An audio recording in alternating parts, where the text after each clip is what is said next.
Iran में सरकार विरोधी प्रदर्शनों के हिंसक होने और मरने वालों की संख्या 2000 के पार पहुंचने के बाद अब आरोप प्रत्यारोप का दौर चरम पर है। ईरान के राष्ट्रीय सुरक्षा प्रमुख अली लारिजानी ने मंगलवार को अमेरिकी राष्ट्रपति डोनाल्ड ट्रंप और इजरायली प्रधानमंत्री बेंजामिन नेतन्याहू को ईरानी जनता का मुख्य हत्यारा करार दिया है।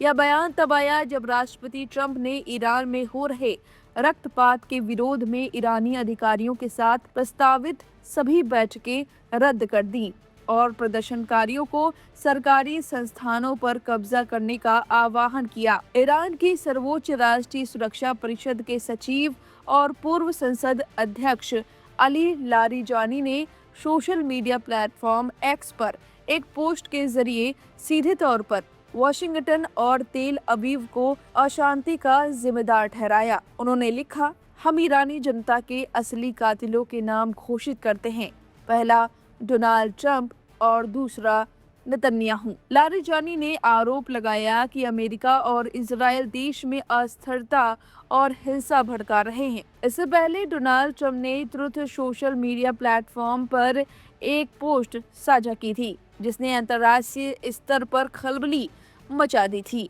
डोनाल्ड ट्रंप ने प्रदर्शनकारियों को आदेश दिया था। उन्होंने कहा, ईरानी देशभक्तों, विरोध जारी रखो, अपने संस्थानों पर कब्जा कर लो, मदद आ रही है। हालांकि उन्होंने यह स्पष्ट नहीं किया कि यह मदद किस प्रकार की होगी। ट्रंप ने एक इंटरव्यू में ईरान को सख्त चेतावनी भी दी है। ट्रंप ने कहा कि अगर ईरान प्रदर्शनकारियों को फांसी देना शुरू करता है तो अमेरिका बहुत कड़ी कार्रवाई करेगा। उन्होंने साफ किया कि जब तक प्रदर्शनकारियों की हत्याएं नहीं रुकती तब तक वे ईरान के साथ किसी भी स्तर की बातचीत नहीं करेंगे। ईरान में गृह युद्ध जैसे हालात। मानवाधिकार संस्थानों और स्थानीय रिपोर्टों के अनुसार पिछले 2 हफ्तों में स्थिति भयावह हो गई है। कार्यकर्ताओं के अनुसार अब तक कम से कम 2003 लोग मारे गए हैं। वहीं कुछ अंतर्राष्ट्रीय सूत्रों का दावा यह भी है कि संख्या 12,000 से 20,000 के बीच हो सकती है। ईरानी सरकारी टेलीविजन ने पहली बार अप्रत्यक्ष रूप से मौतों को स्वीकार करते हुए कहा कि देश में कई शहीद हुए हैं। प्रदर्शनों की मुख्य वजह ईरान की गिरती अर्थव्यवस्था और मुद्रा का अवमूल्यन है, जिसने अब सत्ता परिवर्तन की मांग का रूप ले लिया है।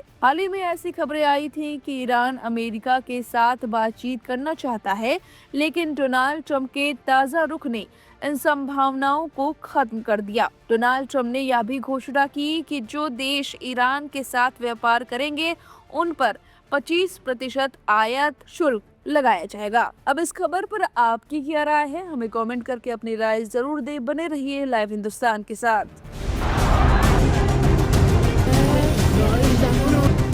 ईरान में सरकार विरोधी प्रदर्शनों के बीच अब इस्राएल की खुफिया एजेंसी मोसाद को लेकर बड़ा खुलासा सामने आया है। ईरानी अधिकारियों का दावा है कि तेहरान समेत देश के कई हिस्सों में भड़के विरोध प्रदर्शनों के पीछे मोसाद की भूमिका रही है। ईरान सरकार के मुताबिक मोसाद के एजेंटों ने न सिर्फ आम नागरिकों को खामेनेई सरकार के खिलाफ सड़कों पर उतरने के लिए उकसाया, बल्कि कुछ लोगों को हिंसा भड़काने की ट्रेनिंग तक दे डाली। आरोप है कि इन एजेंटों ने स्थानीय नेटवर्क तैयार किया और प्रदर्शन को संगठित और नियंत्रित करने का काम किया। इस्राएली अखबार द जेरूसलम पोस्ट की एक रिपोर्ट की माने तो यह पहली दफा है जब मोसाद की ओर से ईरान में हिंसा भड़काने से जुड़ी गतिविधियों को लेकर सार्वजनिक रूप से चर्चा हुई है। आमतौर पर खुफिया एजेंसियों की कार्रवाइयां पूरी तरह गोपनीय रहती हैं। इससे पहले ईरान के supreme leader Ayatollah Ali Khamenei ने 9 जनवरी को अपने बयान में कहा था कि ईरान में जारी विरोध प्रदर्शन मोसाद और अमेरिकी खुफिया एजेंसी CIA के इशारे पर हो रहे हैं। खामेनेई ने आरोप लगाया था कि प्रदर्शनकारियों द्वारा मस्जिदों को निशाना बनाया जा रहा है, जिसे किसी भी सूरत में बर्दाश्त नहीं किया जाएगा। इन आरोपों के बाद ईरानी प्रशासन ने प्रदर्शनकारियों के खिलाफ सख्त रूप अपनाया। मानवाधिकार संगठनों के मुताबिक प्रदर्शन को नियंत्रित करने के दौरान अब तक करीब 600 लोगों की मौत भी हुई है। हालांकि ईरान सरकार का कहना है कि मारे गए अधिकांश लोग आम नागरिक थे जो हिंसक प्रदर्शनों की चपेट में आ गए। ईरान की सुरक्षा एजेंसियों का दावा है कि अब तक मोसाद से जुड़े 10 से अधिक कथित एजेंटों को गिरफ्तार भी किया जा चुका है। मंगलवार को भी 2 लोगों को गिरफ्तार किए जाने की जानकारी सामने आई है, जिनके पास से नक्शे और वीडियो फुटेज बरामद होने का दावा किया गया। ईरानी सरकार ने यह भी संकेत दिए हैं कि एक कथित मोसाद एजेंट को फांसी की सजा तक दी जा सकती है। ईरानी अधिकारियों के मुताबिक जून 2025 के बाद अजरबैजान के रास्ते ईरान में हथियारों की आपूर्ति की गई। इसके बाद स्थानीय स्तर पर सरकार विरोधी लोगों को ट्रेनिंग दी गई और पूरे आंदोलन की निगरानी मोसाद से जुड़े नेटवर्क द्वारा की जा रही थी। Supreme leader Ayatollah Ali Khamenei ने देश को मोसाद एजेंटों से मुक्त कराने की घोषणा की है। इसके साथ ही ईरान में सुरक्षा कार्रवाई और तेज कर दी गई। पूरे घटनाक्रम ने पश्चिम एशिया में पहले से ही मौजूद तनाव को और गहरा कर दिया है। आइए आपको सुनवाते हैं अयातुल्लाह अली खामेनेई की हालिया स्पीच को हिंदी में।